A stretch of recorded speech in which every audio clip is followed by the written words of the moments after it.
Welcome back, Wolfskinders, and welcome back to another top 10 list. But this top list is about the beast types. These are the top 6 NR beasts that you can play in Master Duel. And these are in no particular order. These are the ones that I believe to be the best ones for beasts, because when it comes to beasts, you don't want to go above level 6. So you want to stay within that one tribute summon, because it's pretty much better to do that because there's just not a lot of ones. So these are the ones that I picked that I believe to be the better ones, at least that I was able to find. The first one we have is Big Tusk Mammoth. It is a 200 attack, 1,000 defense, and with an effect that reads monsters your opponent controls cannot attack the turn they are summoned. Not a bad stun card. Yeah, the attack is low, but given that beasts have, since you have Moon Mirror Shield, you can easily keep that. But since they can't attack this turn, you can easily stop your opponent from like going completely ham on you on your next turn, which is not really bad. I thought this would be a really good card to play in a stun variant when you have that one card that says even if they were to attack, they can only attack with one card. I thought that'd be really cool combination to work with this. So not only can they not attack the turn they can, even if they could, they can only attack with one monster at a turn. So I thought this was a really good card to implement into this list. Next one we have Awaken to Possession Nefarious Archfiend. It is a 2,000 attack. It is a 2,000 attack, 200 defense, and it can be special summoned from your hand or deck by sending one face-up spellcaster and one face-up level 4 lower earth monster you control to the graveyard. You can only use this. You can only use the following effects of each once per turn. When this card is special summoned by this effect, you can special summon one level 4 or lower monster from your graveyard but negate its effects. And if this is sent from the field to the graveyard, you can add one spiritual earth art card or possession spell or trap card from your hand. This is pretty much one of the better awakenings. At least here you can special summon from your hand or deck, so you can run like really limited amount of copies of this. And if you do it right, you can special summon one level 4 or lower monster from your graveyard. If you do it right, you can also probably use a tuner, so you can go into like a level 9 or any other types below that, because you're able to special summon. The spiritual the other spell cards, I'm not really sure if those are really good, but I do know that special summoning from the deck is always a very powerful card, so I thought that this would definitely be a very wise card to use this, because of how powerful that effect is of how to get this onto the field. Next we have is Yusenju Mesket, a 2,300 attack and 200 defense, with the effect that says at the start of the damage step, if this battles a face-up non-win monster, you can destroy it. And if this was pendulum summoned, you can target one card your opponent controls and destroy it. During the end phase, if this was special summon this turn, return it to the hand. This is not bad. The fact that you can instantaneously instant kill a non-win monster, I think is the most powerful effect ever, because there is really not a whole lot of win monsters in this game that people play. Like, wind attribute is very much underutilized, like the fire attribute. Like, you think fire attribute would be closer above this, but I believe that it is wind that is really like lacklustering, because of how the barrier statue is, because of the wind barrier statue being limited. The fact that you can pendulum summon this and destroy it and destroy and target a card and destroy it is really good. That's not bad if you use it in a pendulum deck, which, since it's a level 6, there's a lot of scales that can really pull this card out, and even in its own archetype, it can really pull it out.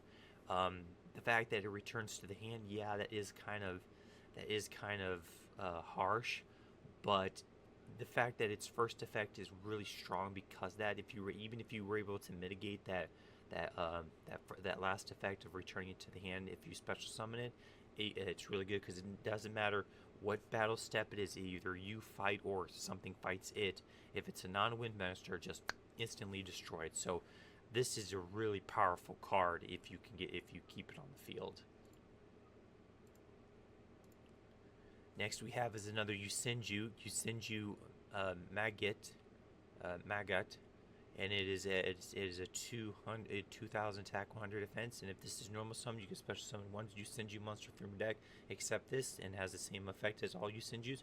Return to the hand if it is special summon.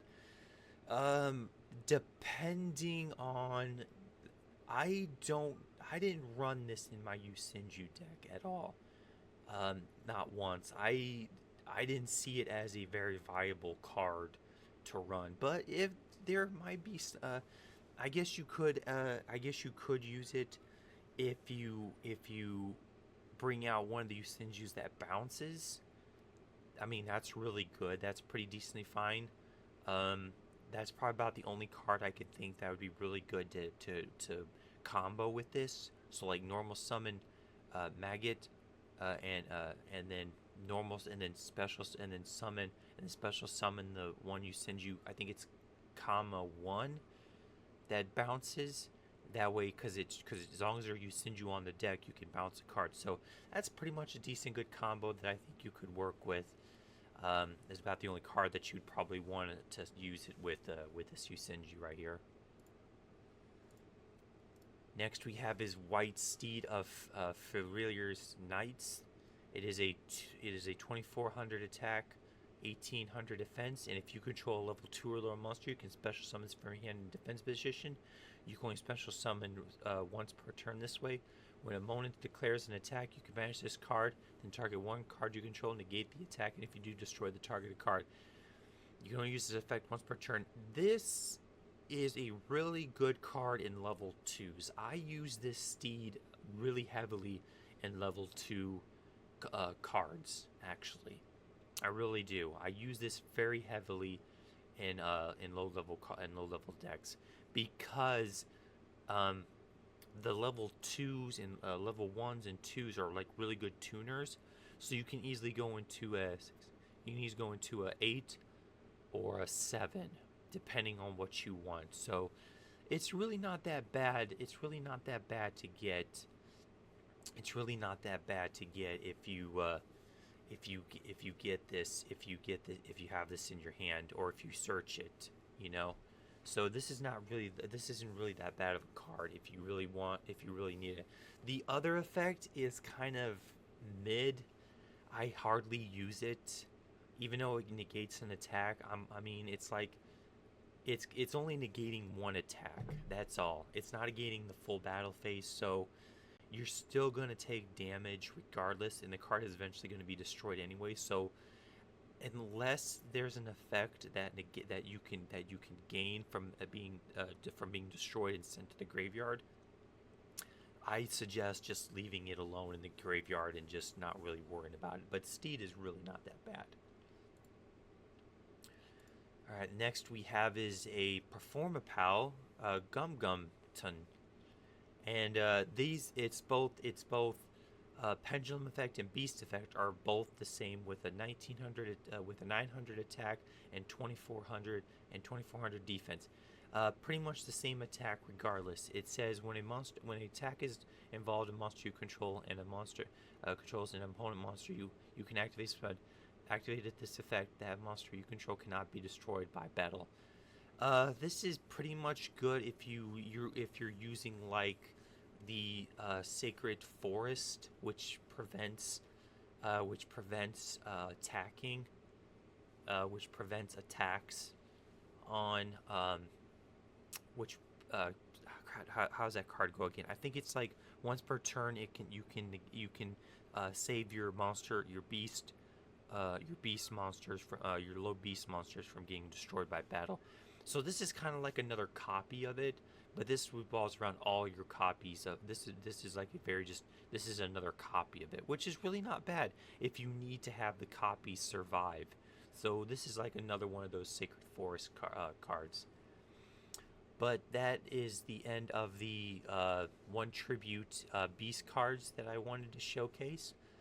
Some of them are really good, some of them are just very niche, but these were only the best ones that I were able to find that you're pretty much going to run if you're searching for low level beasts.